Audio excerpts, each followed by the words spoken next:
Well, welcome back to Sages and Their Stories. It is wonderful to see you all today. It is wonderful to have another full house, and that surprises me not at all, because we began so well last week, and so those of you who are here last week, you want to keep going. And those of you who missed last week almost certainly heard about it from some friend over coffee or something, and so you showed up today, and that's great. We are telling stories today of the ways that light has shined out of this congregation and in hard and challenging and darkened times. And the storytellers in this season are our great and wonderful friends, mentors, priests, sages. My two predecessors, Fathers Godwin and Roper and Father Merriman, who have lived through those tumultuous times. And so when they talk about these events, these climactic events in the church's history in the last 50 years, they're telling it from personal history. These are their own stories. Now, today we're going to feature the debut of another film by our own community's filmmaker extraordinaire, Sarah Ivy, and we're so thankful for you. And it will feature Father Godwin today. And we'll focus on different stories than Father Roper's did last week. Now, we will be missing Father Roper this morning, who is dealing with some health stuff and is unable to be here today. I spoke to him this morning, and he's okay, so don't go getting worried, okay? And plans to be here next week for our third and final of the finale of the series, okay? So today we will look to these two esteemed, wonderful friends and our two sages, Fathers Merriman and Godwin, and we'll be hearing primarily from Father Godwin's stories today. The Lord be with you. And also with you. Let us pray. Shine brightly in our midst, Lord God, as you have so often in this church's past. Help us to learn from these stories. Help us to hear them and embrace them and be inspired by them for our own work of shining light in the world through Jesus Christ our Lord. Amen. All right, without further ado.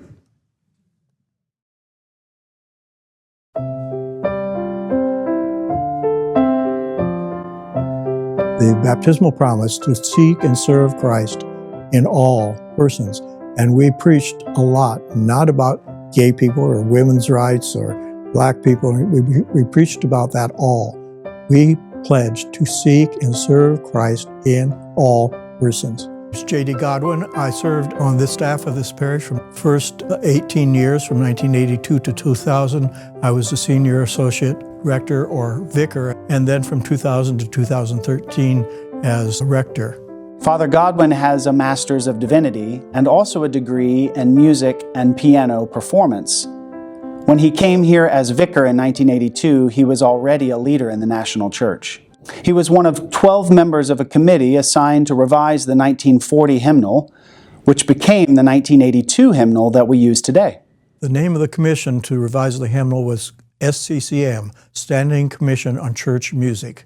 There were 12 members of the commission, 2 bishops, 4 priests, and 6 laity. And they had to be representative of all the dioceses that could be represented in 12 persons from across the country. Historically, the Book of Common Prayer and the hymnal go together. They are companions. So if you revise one, you need to revise the other. Once the prayer book's revisions were complete, the hymnal was next. Only these revisions caused less controversy. People had become pretty much accepting the fact that revision was part of the church's liturgical life. Sexist language and racist language and anti-Semitic language that had crept into hymn text. People sitting in the pews had become more sensitive to that, and especially for women and for gender issues. And so many people, I think, were ready for something. They weren't just ready, however, to give up their favorite hymns, and that could happen and did in some cases. I know that we had some controversy about certain changes that we proposed, and usually come from the copyright owners. So sometimes we would deal with that by just leaving out a stanza that we found too heavy with the male imagery, for example, or not using it at all. And that's the way we would deal with it, being sensitive to the fact that the world might not yet have been where we wanted it to be. Father Godwin pushed for more inclusive language. An example of this was the hymn, "In Christ There Is No East or West." Join hands then, brothers of the faith, whate'er your race may be. Who serves my Father as a son is surely kin to me. So in 1982 came around and we wanted to help that be a more inclusive hymn. Join hands, disciples of the faith, whate'er your race may be. Who serves my Father as his child is surely kin to me. So the changes were brothers changed to disciples, and as a son changes to as his child. So a great difference in that spirit of how that hymn is directed. And that is the first hymn in the Episcopal hymnal to be of African American heritage. Some hymns were omitted because they contained questionable theology. The hymn, "Turn Back, O Man, Forswear Thy Foolish Ways," implied that the world could be glad and wise without God's help. Another hymn mentioned lesser breeds and was dropped because of the racist language. But small changes weren't noticed by many people, such as a single word change to "Hark the herald angels sing." The final line, "Pleased as man with man to dwell," was changed to "Pleased as man with us to dwell, Jesus our Emmanuel." And that seemed to slip by almost unnoticed by most people. Hymns with military themes were also evaluated. Father Godwin suggested that the new hymnal omit the Star-Spangled Banner. Dr. Eric Greenwood of blessed memory spent much of his life before he became a priest in the military, and I proposed that we drop the Star-Spangled Banner from the hymnal because of its imperialism and its militarism, and that everybody knew it anyway, so why did we need it in the hymnal? I had him in tears, and I will be forever sad that I made him cry. We ended up keeping our friendship, but at that moment, he was passionate about it, and I was passionate about it, and we got not to fisticuffs, but verbal fisticuffs about the inclusion of the Star-Spangled Banner, and of course it's in the hymnal. We also authorized and published Lift Every Voice and Sing, which is a specifically African-American hymnal. The baptismal promise to seek and serve Christ in all persons. And we preached a lot, not about gay people or women's rights or black people. We preached about that all. We pledged to seek and serve Christ in all persons. In the 1990s, the national debate about gay rights became a serious and contentious issue, even here at Transfiguration. In 1991, the vestry voted to prohibit gay couples from appearing in the pictorial directory. Could our gay couples be pictured in the picture directory? And the answer was no. And then the division started to widen, and there was much more a sense of them and us. We were approaching a vestry election where we had heard rumors that the people who were opposed to the progress of the parish were going to try to demand that Father Roper resign, and they were going to take over the vestry. So we had one of the longest parish meetings and most contentious parish meetings in history. It met in the church proper. It was standing room only. Young members of the congregation who tended to be more progressive got wind of the fact that there was going to be some kind of attempt to take over the vestry, and they showed up in droves. And in fact, I get emotional. In fact, voted in their candidates over against the older and less progressive members of the parish. And that moment changed the direction forever. Many of those young people were my close friends, and many of them knew about my own life, and emotionally moving to see them turn out for their parish. not for me, but because of me, in part, for their parish. And it was personal because I am a gay man and a married gay man. And although I'd had to be very quiet about my life and my lifestyle for the longest time, and gladly was, because it was important to keep this parish healthy and moving forward, not to come out, as it were. Many of the older members who were of the less progressive ilk left the parish. Both Fathers Roper and Godwin prayed for healing and reconciliation after this tumultuous chapter in our church's history. And they began to see our church's mission as providing a pathway forward together. I always like to say in my role as evangelism director, if you are not comfortable with Transfiguration, let me help you find a place where you are, because the important thing is that you are growing in your relationship with Jesus Christ. So people chose to go away. And many of them come back from time to time, and many of them have come back. Father Godwin succeeded Father Roper as rector in the year 2000, and after only a few years it was time to begin planning for our church's 50th anniversary. The dream was big. Invite Archbishop Desmond Tutu to the Fig. We had a relationship with a school in South Africa from parishioners who were here from South Africa, and Desmond Tutu was a patron of that school, and there seemed to be a nice connection between our ministry at that school so far away and our need to have somebody special come speak to Transfiguration and congregation on our 50th anniversary. It was more than standing room only. It was standing room only in the church and in the parish and hall and in the school gym. The only way we can ever be safe and secure is together. The only way we can be free is together. The only way we can be human is together. After over 30 years of serving the people of Transfiguration, Father Godwin resigned as rector in 2013. One of the key factors was the Diocese of Dallas's refusal to honor the marriages of gay clergy or extend benefits to spouses. I'd come to the place where I wanted not to have to live in silence about my sexuality and my love relationship, my marriage. And so I was visiting in the Diocese of Olympia, Seattle, and I called the bishop's office and asked for an audience. I went to his office, walked in, and I said, "Hi, I'm JD Godwin." He said, "I know you. I know about your ministry, and I'd like to have you in my diocese."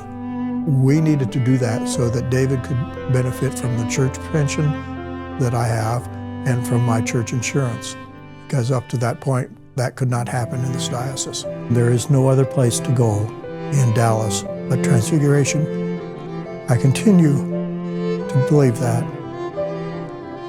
Anybody who experienced the Easter Vigil in this place ever and knows would find it wanting in any other place, or maybe any other major liturgy, would know that there's no other place to be. Because there's no place where people worship as hard and as well, work so diligently at being part of a worship experience that I've ever experienced anywhere. Transfiguration worships well.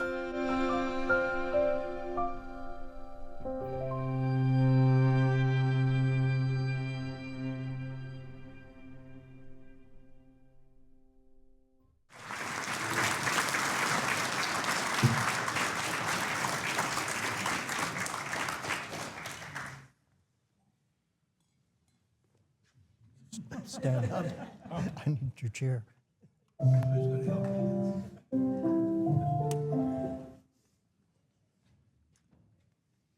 Anybody who knows me knows I'm already emotional. Let's make sure that's on.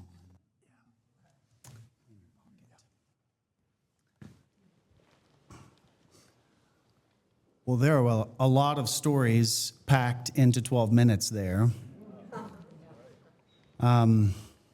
Oh, it's 30 years. Yes. In 12 minutes. In 12 minutes. Oh my goodness. So having the two of you here who were so involved, heavily involved in the prayer book and in the hymnals revision. Maybe we start there. Because those processes for the average ordinary Episcopalian, they happened somewhere else. They were led by people they didn't know or thought they didn't know. They wound up, these books wound up in the pew racks, and most are unfamiliar with how much work went into the creation of let's say, the hymnal. So can you tell us, you participated in this commission. It involved some easier conversations and some contentious conversations, but it stretched over like how long? Tell us about it. Well, I served on the Standing Commission on Church Music for 9 years. I started when the story is actually told in a book that's just been published about the shaping of the hymnal. I told it and didn't realize it was going to get in the book, but I was in the hospital in Perry, Iowa, where I was before I came here, and it was a little shotgun hospital. There were no phones in the rooms. So a nurse came down and said, Mr. Godwin, although I was Father Godwin, but it was Mr. to her, there's somebody from New York saying they're from the presiding bishop's office on the phone in the hallway. He wants to talk to you now. I had my IV bottles and my stand and my gown flapping in the breeze, and I go down the hall to answer the phone call. It was from Jim Gundrum, who was the secretary of the General Convention and a personal friend of mine. They said, the presiding bishop has asked me to call you to see if you would serve on the Standing Commission on Church Music in the development of hymnal, because you have a music degree, you are a priest, and you're from the Midwest. So that's how I got on the job. So I started that process, and to represent music in the small churches. So my daunting job was to help make the hymnal accessible to people in small churches. And consequently, over the years that I still served in Iowa, I did workshops all over the diocese and in the Diocese of Nebraska in teeny little places, how you could make music without a massive organ and a professional choir, or a professionally directed choir. Mm-hmm. And the rest of the job was to make the hymnal reflect the theology of the prayer book. And so we start out with the church year in the hymnal like we didn't before. We started out with some Advent hymns, and then we had morning prayer, and then we had evening prayer, and then we had this and we had that. But now you'll notice in the hymnal that we start there with the Advent hymns, go to Christmas, go to Epiphany, and the whole church year. We don't get to morning hymns until we've gotten through the church year. So when you met this commission, about a dozen people representing different perspectives and constituencies of the church, were you primarily tackling texts? How did you go about decisions over which tune to associate with a specific text? It was a nefarious thing. Huh. Mandated by General Convention, we only had to provide the texts for the hymns. Mm-hmm. The General Convention in 1982, which is the year that the texts were voted on, they voted on the text, voted some out, voted some in, that we had worked 6 years at that point getting in the hymnal. From 82 to 85, then we went back to the work and assigned tunes to those hymns. But the General Convention had no say over the tunes. Huh. That was our job entirely. So where is this happening? We weren't on Zoom then. So how did it work? Well, boy, that's hard to recall. I'm glad you asked the question. We did every church and every mission church and every parish church in the nation got a chance to answer a questionnaire, and you all who were around at that time were asked to rate your favorite hymns, starting with number 1 and to the very end. So everybody got to rate. Then we put that all on a giant computer, And that all spit out what people's favorite hymns were and hymns that nobody knew and that sort of thing. And that gave us the body of hymnody to start with. The 80 most well-known hymns were the first ones were included in the hymnal. I wonder about the conversations around the creation of an African American hymnal, which, by the time I went to seminary, Lift Every Voice and Sing 2, so a second edition, was, it hadn't been commonplace in my church and temple, but in Washington, D.C. and the surrounding Northern Virginia and D.C. parishes, it felt like it was in lots of pews in lots of major metropolitan centers with larger Black populations in Episcopal churches. How did y'all go about deciding that was an important thing that could be part of your broader work? Actually, I can't answer that question because I was off the commission by the time that was done. So my 9 years ended in 1985 with the actual production of the hymnal. We had included any number of African American hymns in the hymnal, which weren't in the 1940, as I said in the video. The 1940 had the very first African American hymn in an American hymnal of any kind in Christ There Is No East or West. Didn't sound like a spiritual, but it was written, in fact, by a Black man. But so we had the discussion about a need, and that need was left to the next standing commission to address with subsequent supplements. Yeah. So that's what you got by the time you got one in seminary. Michael, I wonder what your memories are of that time. I was remembering one thing at the General Convention of, I think it was 1976. I was on the standing liturgical commission, and we were given the job and I was on a subcommittee to plan the opening service for that general convention. And our presiding bishop at that time it was his last one. He was formerly the Bishop of Mississippi, John Allen. And we decided it would be really great to get the SCCM to give us some suggested hymns, new hymns, that would be in the prospective new hymnal that they'd begun to work on. So maybe it was 79, maybe it was. It was 76. And so we came up with a whole service leaflet with all these new hymns that were exciting hymns, and most of them ones we sing here with vigor and strength. And Bishop Allen took a look at it.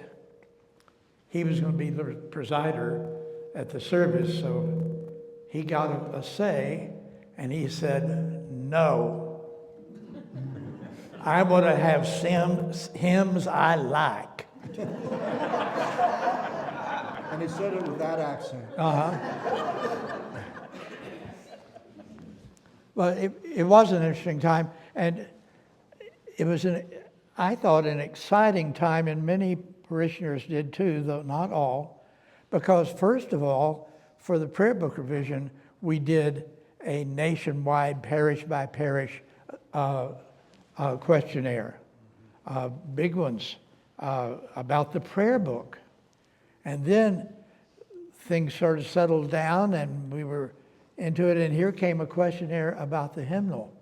And I was interested, while there were people in my congregations, first of all in Garland, then later in Granbury, who felt strongly about the prayer book, I was surprised at how many felt very strongly about the hymnal, and especially about leaving out the national anthem. It's not a hymn. That's And nobody can sing it. basically that's what I said too. But Sorry, did I interrupt you, Father? no, that's all. the inclusion in the hymnal, and I want to make sure to keep track of time because I want to pivot in our topic, but the inclusion in the hymnal of 20th century music written by contemporary composers. Tell us about that. So the word went out from the commission, again, all across the country, in any kind of denomination in the general airwaves, that we were seeking new hymnody by new composers. You would not believe the schlock that we got. Do you remember the suggestion that the hymn "All Things Bright and Beautiful" was only about nice creatures, and someone came in with a verse, "All things dark and loathsome," as one of the suggestions? I missed that. I forget that. So that hit the cutting room floor, I take it? Sharks did not make it. Well, there was a hymn proposed, the first line of which was, "And David loved Jonathan." Didn't make it. Being in a church, blessed to be in a church with a composer, where we are treated on a regular basis to music that has been composed in our midst by our director of music, Joel. Sometimes we can take that for granted, that we have the opportunity to hear music that has been composed right here as part of us.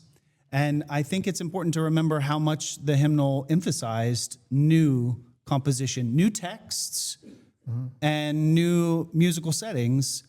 And I'm grateful for the emphasis that Terry, that you placed on deploying that music.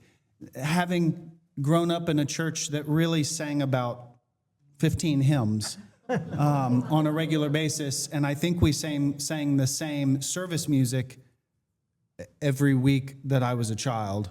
I love that this church has in its DNA that we are going to use all of the hymnal. That we're if it was worthy of being included, if it met the standard for use in the church, then it meets the standard for use in this church. And I know that sometimes we sing hymns. I know that sometimes we sing hymns and you think to yourself, I have either never heard this hymn or I would be perfectly happy to not sing this hymn again. I too. But in those instances, what I try to find for myself, and what I hope that everybody else will remember, is at least pay attention to the text. Yes. At least pay attention to the poetry. Why was this hymn chosen? It was chosen, remember, before the music was selected, it was chosen for textually, and it's going to have something beautiful to say that is important for the life of faith. So at least read the text, even if it doesn't feel singable. So there was a separate subcommittee of the Standing Commission on Church Music on theology. So every single hymn text was vetted for its theological appropriateness with traditional Anglican theology. And many didn't get there because of some of the stuff that we pointed out up there on the video. I remember particularly Gwen Buren's ordination that we spoke of last week. She chose King of Glory, King of Peace, which was brand new to the hymnal. And this congregation didn't know that, so we taught it. Week after week after week after week. We sang it before her ordination. Today, you probably sing it here and think, oh, I love this hymn. We've known it for so long. No, you haven't. There are churches, believe me, in this diocese who do not know that hymn. Big churches. We won't say names. Yeah. One thing about the theology, one of the major changes in the revision of the prayer book, and this is not just the Episcopal Church, but it's Roman Catholicism and Lutheranism and Presbyterianism and Methodism. was to shift the focus from being purely a Eucharistic or a preaching liturgy to a baptism, the liturgy of baptized people. And the Hymnal 1940 had what, about 4 baptismal hymns, maybe? Maybe not even 4. So it generated the composing of a number of hymn texts about baptism that were new to Christianity, at least, or pulled out of history way back 1,500 years ago. And say something about Bland Tucker. Oh, so F. Bland Tucker was the only member of the 1940 Hymnal Commission who was still living at the time we started the 1982 hymnal. And I had the wonderful occasion to pick him up at the airport in Indianapolis and be his driver to the Standing Commission meeting. This gentleman was, I have no idea, he was ancient, let's put it that way. And I am not yet.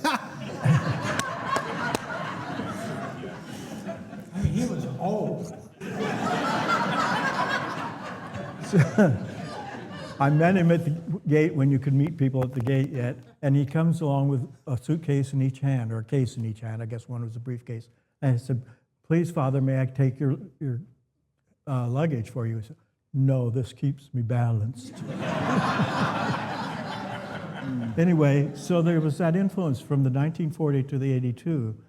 I also always tell people when they complain about the hymns, which you do on rare occasions, but you do, there is no hymn in the hymnal that isn't someone's favorite hymn someplace in the world.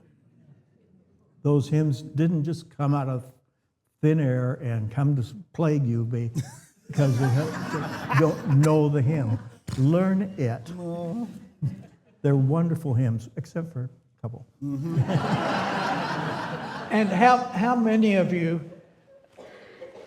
I always do this, and I know a lot of them, but while the organ is doing the playover to get us ready to start, look down at the bottom and see who wrote that text and who composed and when.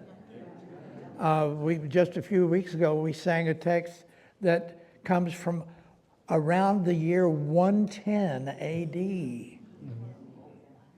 You know, They've been being sung ever since then, somewhere. So, it's pretty cool. Yeah, that's extraordinary.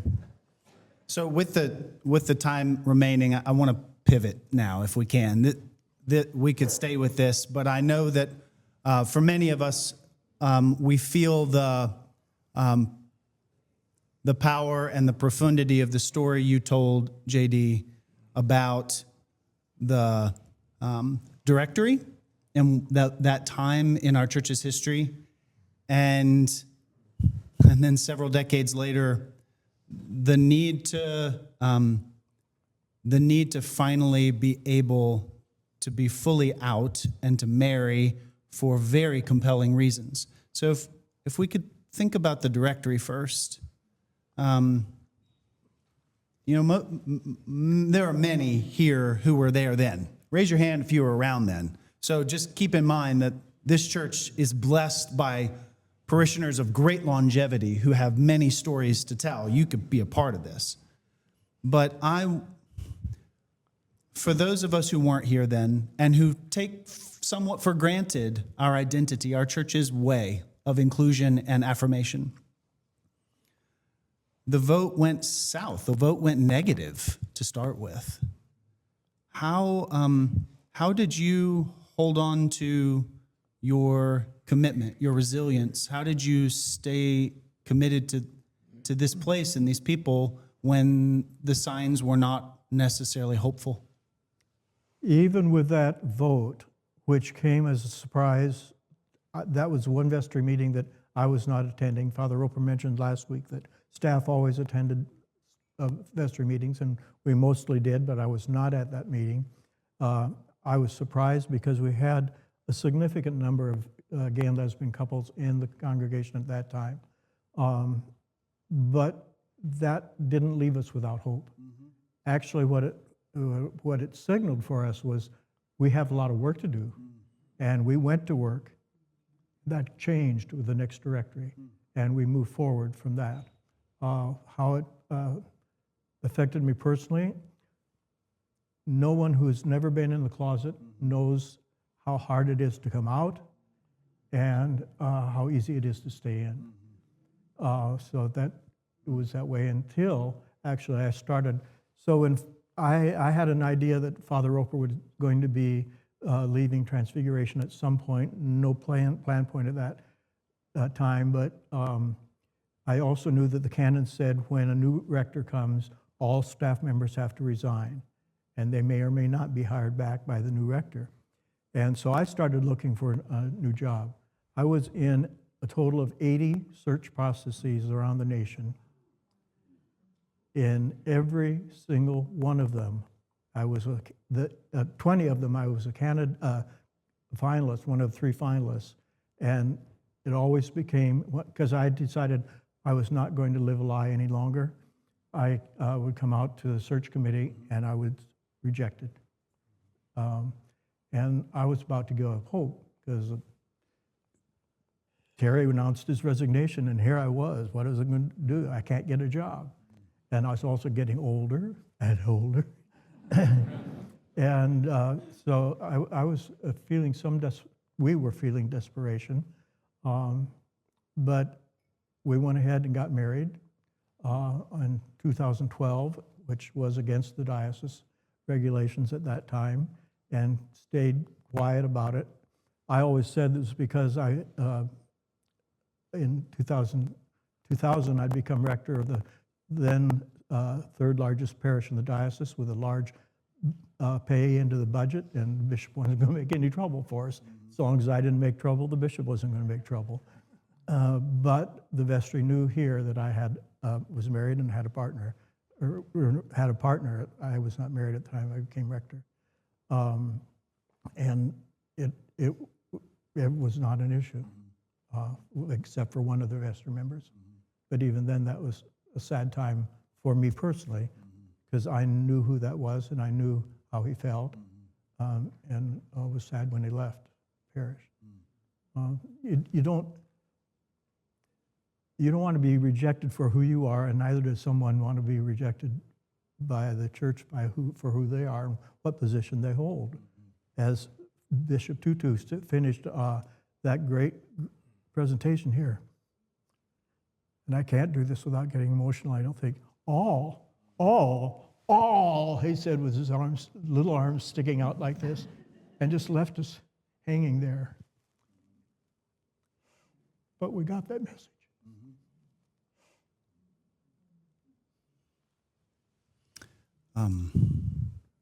I want to say on behalf of, I know all of us, how grateful we are for your courage and your willingness to love people who didn't always love you back very well, and for your love of this church and your steadfastness, for your love of David, and only by the grace of God. And I mean that not even as a joke, truly by the grace of God. Are we all here today? Yeah. Michael, go ahead. And it can't have been easy for David either. No.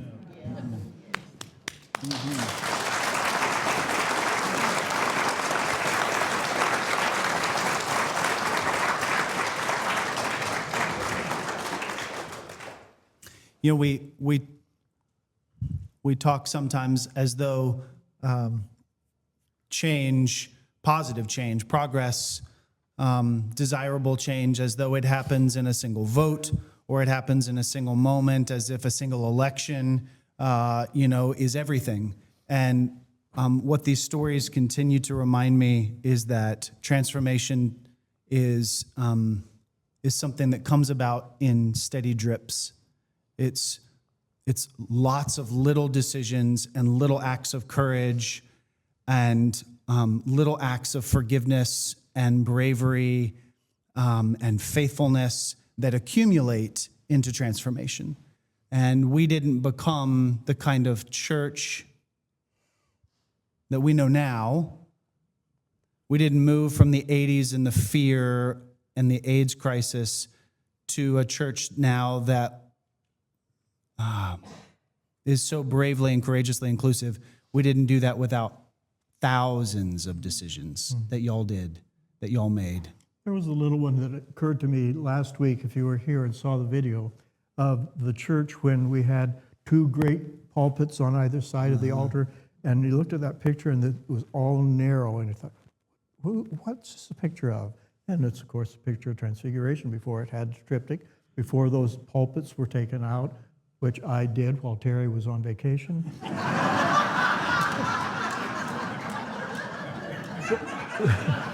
It's true, but he didn't know I was going to do that, even though he would not claim that today. But then years later, this parish was built to be a morning prayer parish.